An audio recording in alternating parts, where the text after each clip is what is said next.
Hello student, आज के हम इस वीडियो में वास्तविक संख्या में परिमेय संख्या और अपरिमेय संख्या समझेंगे। बहुत से बच्चे को कन्फ्यूजन होता है कि परिमेय संख्या किसे कहते हैं और अपरिमेय संख्या किसे कहते हैं। तो स्टूडेंट बहुत ही आसान भाषा में बहुत ही सिंपल तरीके से बताने वाला हूँ। स्टूडेंट आप इस वीडियो को एक बार लास्ट तक ज़रूर देखें स्टूडेंट। तो आइए चलिए वीडियो को हम शुरू करते हैं। स्टूडेंट सबसे पहले हम परिमेय संख्या समझेंगे कि परिमेय संख्या क्या होता है, परिमेय संख्या किसे कहते हैं। तो यहाँ पर देखिए स्टूडेंट, यहाँ पर है परिमेय संख्या। तो परिमेय संख्या को स्टूडेंट हम रेशनल नंबर बोलते हैं इंग्लिश में। परिमेय संख्या को इंग्लिश में क्या कहते हैं? Rational number. तो चलिए स्टूडेंट हम परिमेय संख्या के पहले हम डिफिनेशन समझते हैं अच्छे से, उसके बाद फिर मैं आपको एग्जाम्पल से समझाऊंगा परिमेय संख्या एग्जाम्पल देकर।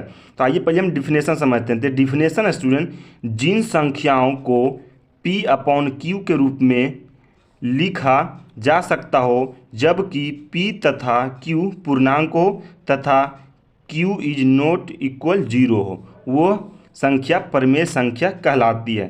तो इसका कहने का मतलब है स्टूडेंट कि जिन संख्याओं को P/Q के रूप में, मतलब जिन संख्याओं को हम बटे के रूप में, जिन संख्याओं को भिन्न के रूप में हम लिख सकते हैं जबकि P तथा Q पूर्णांक हो, और P तथा Q क्या होना चाहिए स्टूडेंट? पूर्णांक होना चाहिए, ठीक है।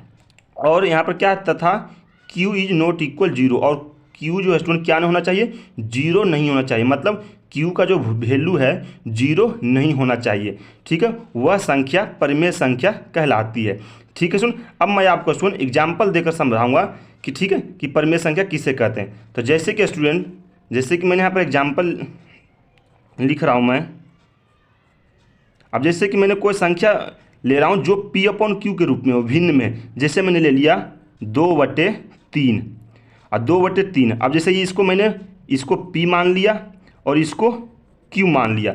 और आपको ही पता है स्टूडेंट कि ऊपर वालों को इसको क्या बोलते हैं? इसको बोलते हैं अंश। इसको क्या बोलते हैं स्टूडेंट? अंश बोलते हैं। और इसको नीचे वाले क्या बोलते हैं? इसको हर बोलते हैं। ये P हो गया, ये Q हो गया, ठीक है सुन। 2/3, ठीक है सुन। जैसे मैं एक और एग्जाम्पल लेता हूँ, आप कोई सा भी नंबर लीजिए, चाहे वो माइनस में हो चाहे प्लस में हो, वो P/Q के रूप में होना चाहिए। जैसे मैंने ले लिया -2/5, ये क्या है स्टूडेंट? P/Q के रूप में है। 4/3, ये भी क्या है स्टूडेंट? P/Q के रूप में हो। -3/4, ये क्या है? P/Q के रूप में हो, ठीक है सुन। अब यहाँ पर जैसे देखिए स्टूडेंट, ये क्या है?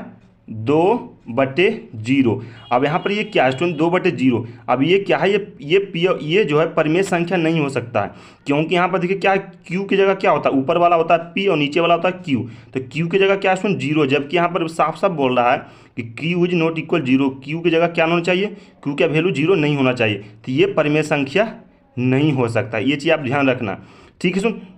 अब जैसे मैं आपसे बोलूँ कि मैंने ले लिया, मान लिया कि मैंने ले लिया 1, ठीक है, 1, 2, 3 और 0, ये परिमेय संख्या है या नहीं? तो स्टूडेंट ये भी परिमेय संख्या है। अगर इसके नीचे 1 के नीचे कुछ नहीं है स्टूडेंट, तो हम नीचे 1 मान सकते हैं। तो 1/1 ये किस में आ गया स्टूडेंट? P/Q के रूप में आ गया। तो ये भी परिमेय संख्या है। 2 परिमेय संख्या है, 2 भी परिमेय संख्या। अगर 2 के नीचे कुछ नहीं है तो हम 1 मान सकते हैं, 3 के नीचे कुछ नहीं है तो हम 1 मान सकते हैं। तो ये किस में आ गया? P/Q के रूप में। तो ये भी परिमेय संख्या है। यहाँ पर क्या है? 0 है, तो 0 के नीचे कुछ नहीं है तो क्या है स्टूडेंट? ये परिमेय संख्या, ये भी परिमेय संख्या है। 0/1 क्या है? ये भी परिमेय संख्या। जब नीचे कुछ नहीं होता तो हम 1 मान सकते हैं। तो अगर आपसे कोई पूछे कि 0 क्या है, तो 0 भी क्या है स्टूडेंट?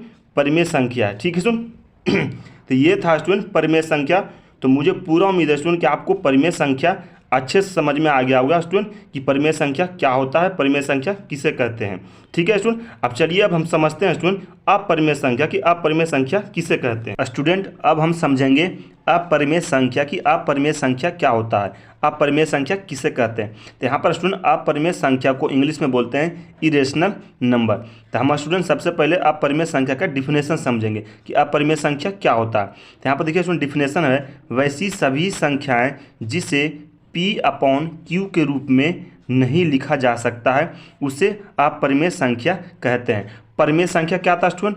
जिसको हम P/Q के रूप में लिख सकते हैं, जिसको हम भिन्न में लिख सकते हैं। तो उसका जस्ट अपोजिट है स्टूडेंट अपरिमेय संख्या। जिसको हम P/Q के रूप में नहीं लिखा जा सकता उसे हम अपरिमेय संख्या कहते हैं। जिसको हम अंश बटे हर के रूप में नहीं लिख सकते हैं, उसे हम अपरिमेय संख्या कहते हैं। जैसे कि स्टूडेंट मैं एग्जाम्पल देकर समझाता हूँ। जैसे कि मैंने लिखा √2, √3, √5, √8, ये सब क्या है स्टूडेंट? अपरिमेय संख्या है। इसको हम स्टूडेंट क्या है? अंश बटे हर के रूप में नहीं लिख सकते हैं, इसको P/Q के रूप में नहीं लिख सकते हैं। अब ऐसी संख्या को हम अपरिमेय संख्या कहते हैं। जैसे कि स्टूडेंट मैं बात करता हूँ पाई का, ठीक है, जैसे मैं बात करता हूँ पाई का कि पाई क्या है, पाई परिमेय संख्या है या अपरिमेय संख्या। तो आपसे कोई भी पूछे स्टूडेंट कि पाई क्या है, तो आपका सीधे आंसर होना चाहिए कि पाई जो है स्टूडेंट, ये जो पाई है, पाई अपरिमेय संख्या है। ये चीज़ आप ध्यान रखना स्टूडेंट, पाई क्या है? अपरिमेय संख्या है। लेकिन स्टूडेंट पाई का जो मान होता है स्टूडेंट, पाई क्या होता है? पाई का मान क्या होता है? 22/7 होता है, ठीक है स्टूडेंट। तो लेकिन जो 22/7 है स्टूडेंट, ये क्या है? ये परिमेय संख्या है। ये क्या है स्टूडेंट? परिमेय संख्या है, क्योंकि स्टूडेंट ये अंश बटे हर के रूप में है, ये P/Q के रूप में है, ठीक है। तो ये संख्या है, ठीक है। पाई का जो मान है स्टूडेंट, संख्या है, ये संख्या में है, इसीलिए ये परिमेय संख्या है। लेकिन अगर आपसे कोई पूछे कि पाई क्या है, पाई परिमेय संख्या या अपरिमेय संख्या, तो आपका आंसर होना चाहिए कि पाई जो है अपरिमेय संख्या है। लेकिन इसका जो मान है 22/7, ये क्या है स्टूडेंट? ये परिमेय संख्या है, ठीक है स्टूडेंट। तो ये चीज़ आप ध्यान रखना। तो ये था स्टूडेंट अपरिमेय संख्या कि अपरिमेय संख्या किसे कहते हैं। तो मुझे पूरा उम्मीद है स्टूडेंट कि आपको अच्छे से अपरिमेय संख्या और परिमेय संख्या समझ में आ गया होगा। अगर स्टूडेंट वीडियो अच्छा लगा हो तो वीडियो को लाइक शेयर, अगर चैनल को सब्सक्राइब नहीं किए हो तो चैनल को सब्सक्राइब जरूर करें। Thank you.